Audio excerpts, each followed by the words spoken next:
बघताय काय सलीलची आई? अहो, मुलगा आणि सून दोघंही नोकरी करणार म्हटल्यानंतर आपल्याला थोडीफार मदत करायलाच हवी ना. नुसतं बसून कसं चालेल?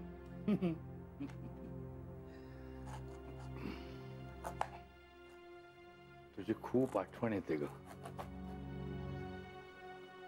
खूप बोलावं असं वाटतं तुझ्याशी.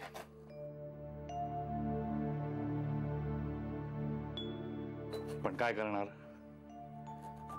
त्या माझ्या फोन मध्ये बॅलन्स शिल्लक नाहीये ना. आता सलील भरेल ना तेव्हा आपण बोलू. आजोबा, आजोबा. बघ रे, किती लागलाय? लागलाय. मग काय करायचं आता? पट्टी लावायला पाहिजे ना. पट्टी सजली. हो हो हो.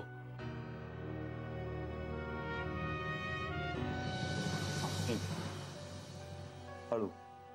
हो आजोबा. हा.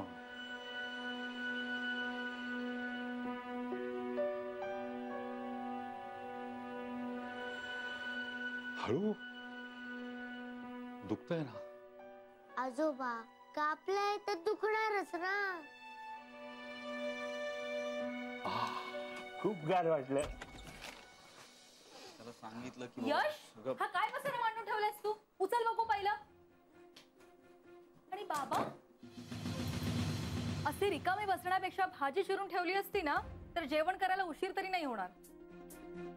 काय बाबा, हा आम्ही इथे 8-8, 10-10 तास काम करतो आणि तुम्हाला साधी भाजी चिरून ठेवता नाही आली? नाही नाही, मला ऑफिस मधनं आल्यानंतर तुमच्या दोघांची कचकच नकोय.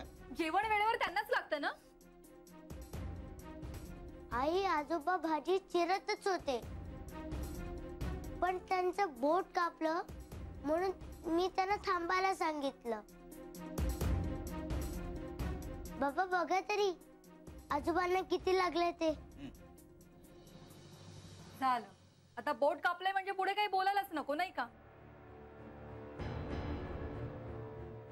मला आता कंटाळा आलाय. आपण आता जेवायला बाहेरच जाऊया. काय झालं का? हा, तुमच्या मनासारखं झालं? उगाच मला भुर्दंड पडणार आहे. तू काय बघतोय? चल तयार हो.